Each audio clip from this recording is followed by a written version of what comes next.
Hey, what's up guys? Tyler here with Secure Team, and before we go any further today, I just have to briefly speak on something I posted to Twitter last night early this morning, where I just, for some reason, felt like trolling my good friend Jeremy Corbell. If you don't know, Jeremy Corbell is the filmmaker who recently put out the Bob Lazar film, where he did a tremendous job. We were all even able to fly out to Los Angeles for the premiere of that film, and you'll see me here and there in the audience. And well, last night I just felt like joking around, and I posted a tweet saying something along the lines of, I wonder when Jeremy Corbell is going to break the truth about how he is nothing more than a CIA shill sent here to muddy the waters and really screw up the UFO phenomenon. And within minutes, you could tell that ish had hit the fan.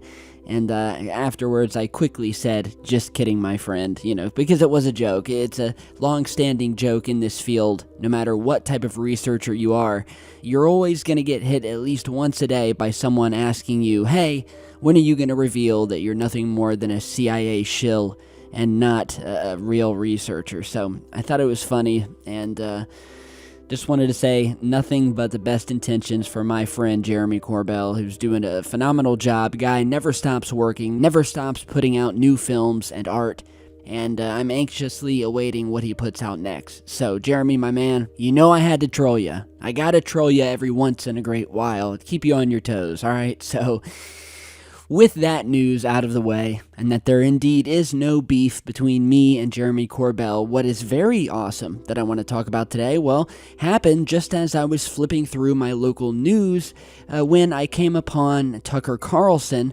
discussing the fact that frustrated pilots from all over have now got the Navy to stop dismissing the UFO phenomena and its sightings. The Navy, in fact, is now drafting new guidelines for reporting UFOs, paving the way for a significant new step in creating a formal process to collect and analyze the unexplained sightings and also destigmatize them. We found out that the previously unreported move by the Navy was in response to a series of sightings of unknown, highly advanced aircraft that were intruding on Navy strike groups and other sensitive military formations and faculties. So they were getting hit and followed and shadowed by these unknown craft. States, even the U.S. Navy isn't certain what is going on. The Navy did just confirm that it is drafting new guidelines for personnel to report encounters with, quote, unidentified aircraft. The goal is to destigmatize the sightings of advanced, very high-speed aircraft that have been seen quite frequently approaching Navy ships and facilities without explanation. The Navy issued a statement that said, in part, this, quote, there have been a number of reports of unauthorized and/or unidentified aircraft entering various military control ranges and designated airspace in recent years. For safety and security concerns, the Navy and the U.S. Air Force take these reports very seriously and investigate each and every report.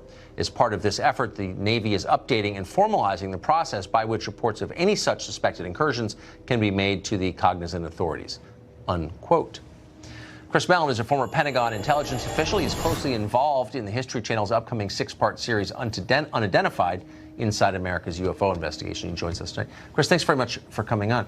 So we've gone in a pretty short period of time from the U.S. military not really acknowledging that there is such a thing to them acknowledging that these sightings are so frequent they need a formal process for reporting them. What's changed? Yes, thank you, Tucker. It's an extraordinary turnaround, and it's really the result of an interaction between Congress and the Navy. And the fact that this has gotten on Congress's radar began some discussions which elevated an issue that before this time had been smothered and kept at low levels of the bureaucracy. So, but what do they think? I mean, I was just reading this morning, some of these sightings, again, by military pilots who know the difference, estimate that these are objects moving at 15,000 miles per hour, for example. I mean, that's so much faster than any object, human-made object, has ever traveled that we're aware of. So what do they think that is? What's the going theory on this? Yeah, this is tough terrain. There are three hypotheses that people have put forward, and none of them are very comfortable. One is that one of our adversaries has leapfrogged us technologically, China or Russia. Putin has been making some extraordinary claims about Russian technology. Another theory is that these are some test aircraft of the U.S. I think we can discard that now with the Navy itself acknowledging these are not American.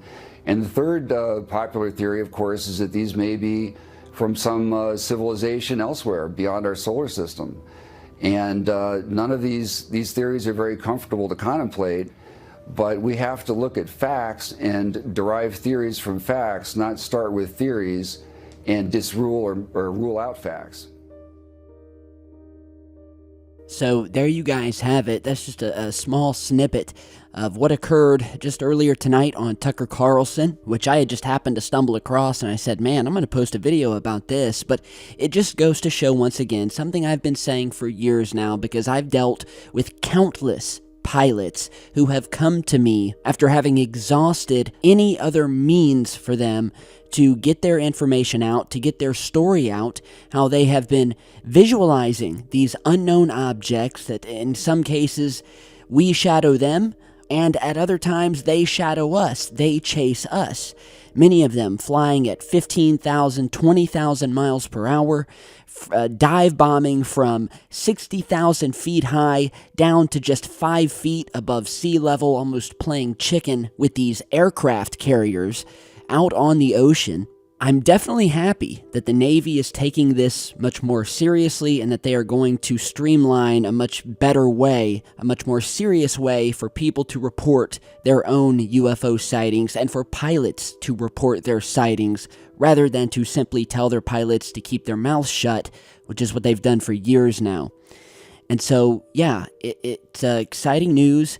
And as I've said before, and I'll say it again just to close here, the ocean, in my opinion, is just as enigmatic and mysterious of an alien world as anything we could find out in space.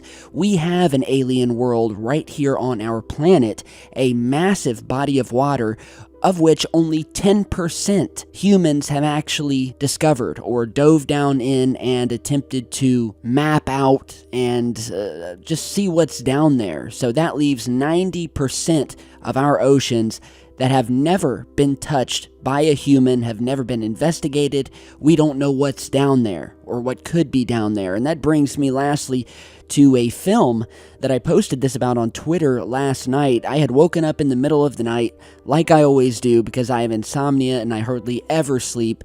And I said, you know what? I feel like watching one of my favorite sci-fi films. You may have heard of it. It's called The Abyss. And if you like Ed Harris and you like underwater alien bases, well, this is the film for you. It was created in 1989, one of the best films out there. James Cameron, the director of Titanic, The Terminator, as well as other just blockbuster films, created this movie. And yeah, it all surrounds a bunch of guys who detect some really strange things happening at the bottom of the ocean, and they begin to head down in these deep underwater submersibles to see what's down there. It's an amazing film. It's called The Abyss, and it should give you a good idea of what could be down there in the nearly 90% of our oceans that we have never explored. So, great film. Check it out, The Abyss. It's on Amazon and Netflix, I believe. So, tell me what you think.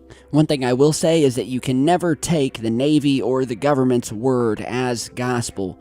It seems like there's always a secret agenda behind stuff like this. So, only time will tell. We'll keep our eyes on it.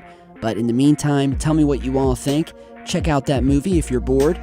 And as always, stay tuned, subscribe, share this video, and I will see you all back in just a bit. Stay safe, guys.